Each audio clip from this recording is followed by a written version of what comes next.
And thank you for joining us today. So would you like to say a few words about MUSA and your work in Santiago using this framework, and of course the development of the land use model in general, used through your research?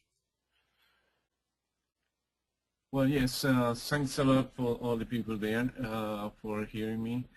Now, the MUSA model was developed over the time of 10 years, and the last applications have been those who are shown by these slides here. As you can see, that we have evaluated several mega projects in Santiago, and currently is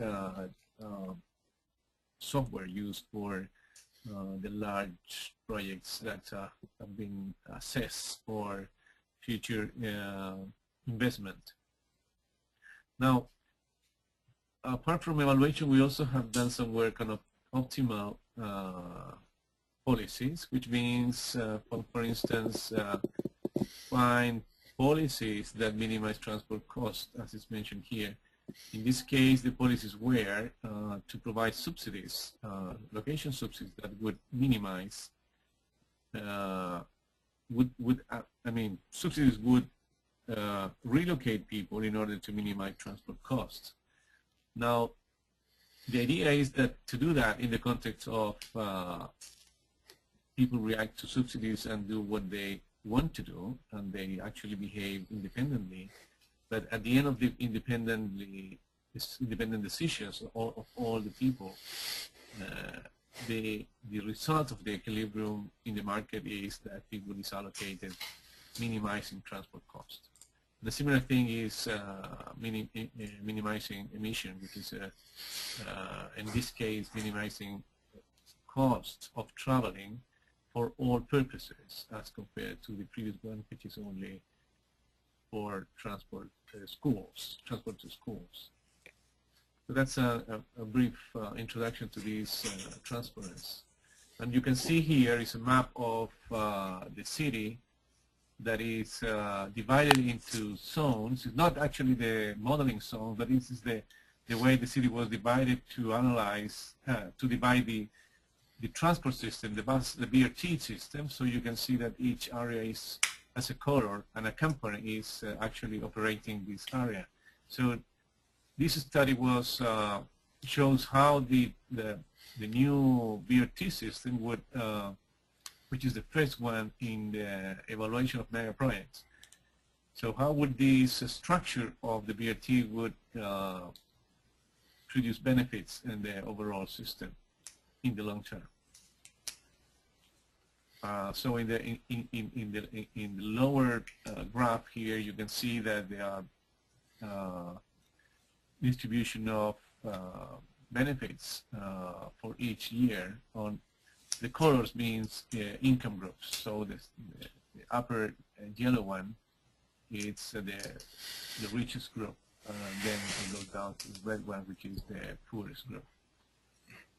So the poor population is reducing along time, and the income is increasing. So this is the distribution of population. But then you have here the density in each of the areas, showing in the map, and how they change along the time.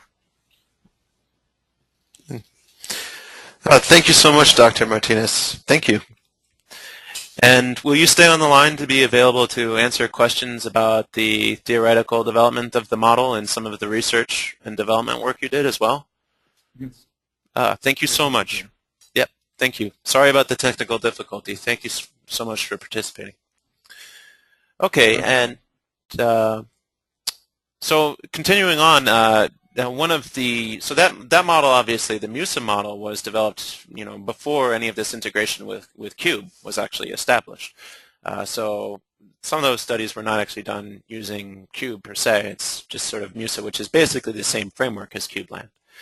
And one of the first applications or case studies or pilot studies to be done following the integration with Cube is this model in Phitsanulok, Thailand. And those of you who've been following this series of webinars have probably heard about this model, I don't know, maybe a dozen times even at this point, because they've used so many different innovative things. In this case, CubeLand was actually used in a model that integrates with activity-based travel demand modeling as well as dynamic traffic assignment and many, many other innovative features. So I just circled here on this diagram, shows the flow chart where CubeLand fits into the overall model system.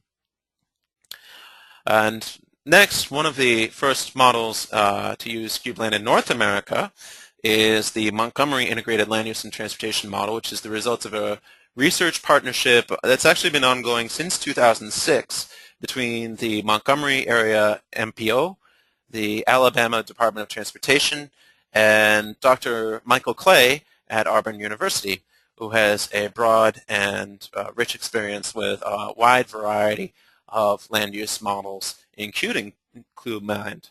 And the project goals were actually to develop a fully functioning model. And this, some history behind this is that Dr. Clay and company and these partners were actually trying to develop a PICAS model using the PICAS framework for quite some time, and had developed a lot of data, a lot of the fundamental tables they needed for the model, but had achieved, a sort of level of frustration and difficulty, finishing the calibration, basically getting the model fully functioning and operational. So they decided to try CubeLand instead and see if they could finish the model using CubeLand with much of the same data they'd already collected for PICAS.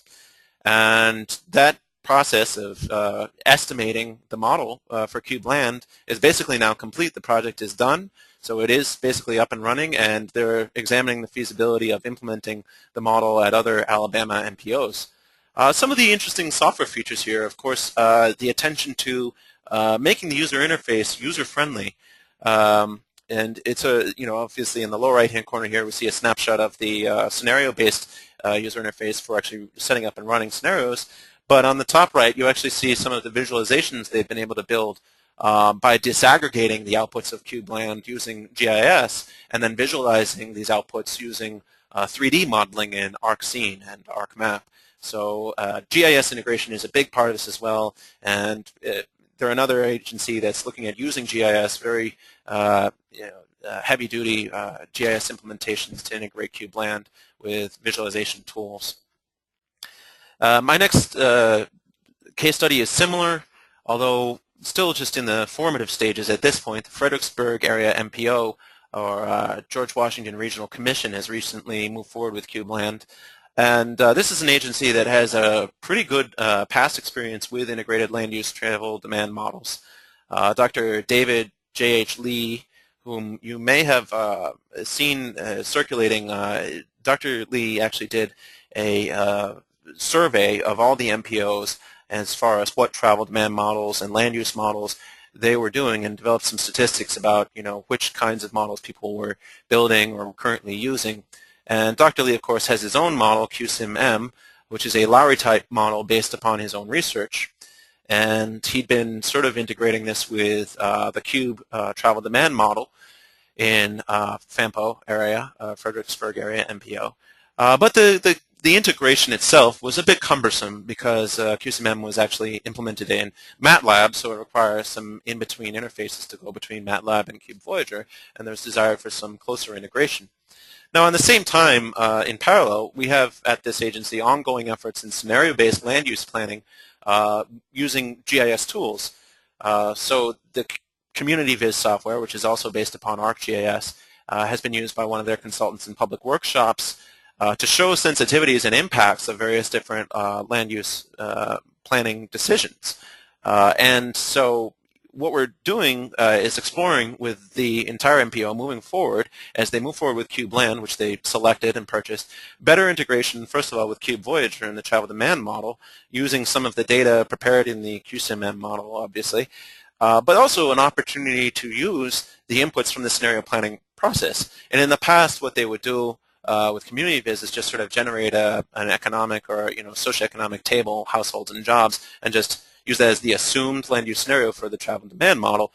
Whereas in the future, we're looking at, well, maybe it's not the households and employment that get used directly. Maybe there are other intermediate inputs like real estate supply, for example, that we could use in CubeLand and then evaluate an integrated model using CubeLand with Cube Voyager. or at the very least, there might be some data sets, developed in GIS through the community viz process that might become a part of this CubeLand model. They're actually two separate things. I mean, the long-range planning has to go on, and it will use, the products that David Lee has been working on, anyways, in the future moving forward.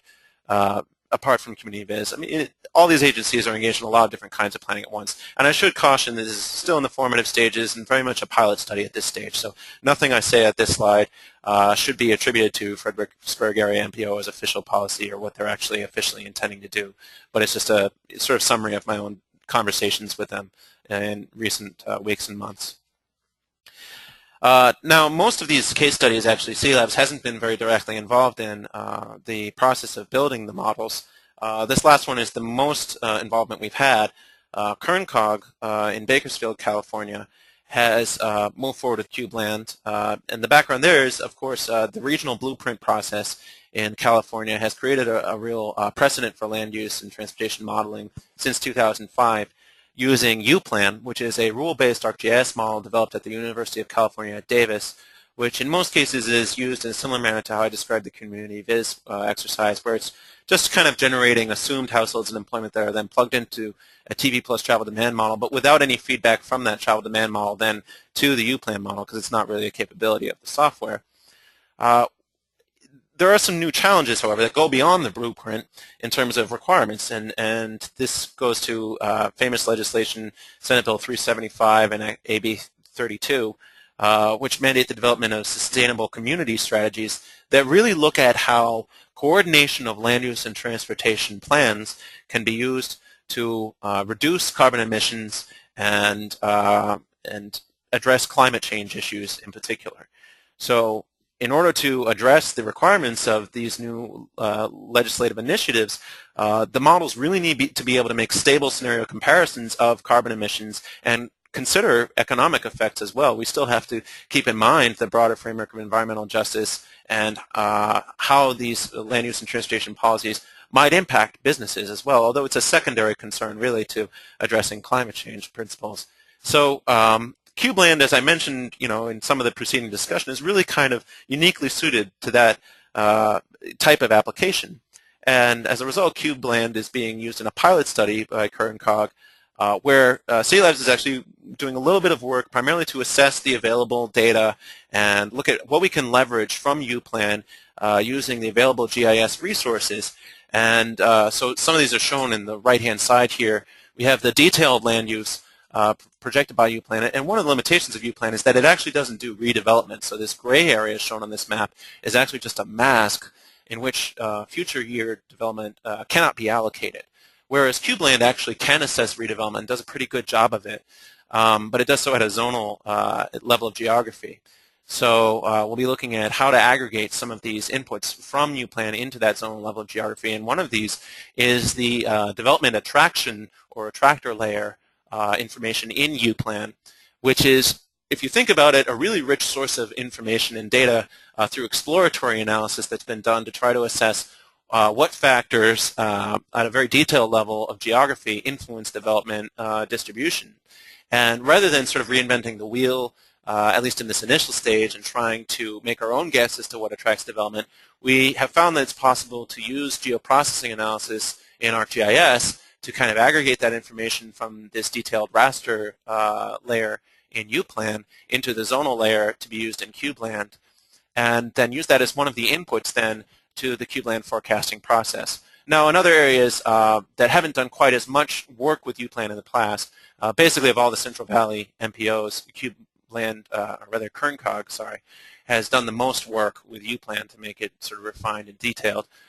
In other places throughout the Central Valley, you might not necessarily integrate this closely with UPlan, but you could still use UPlan to disaggregate the outputs at the end from the zonal level down to this detailed analysis. And we've actually worked directly with the UPlan developers on assessing the feasibility of that, and we have a pretty good feeling about being able to disaggregate from the zonal level down to this sort of raster level of detail for presentation, if nothing else. So again, using GIS-based tools as an interface, as a disaggregation layer, and also to provide some information and input into the model using this multi-resolution system I described earlier.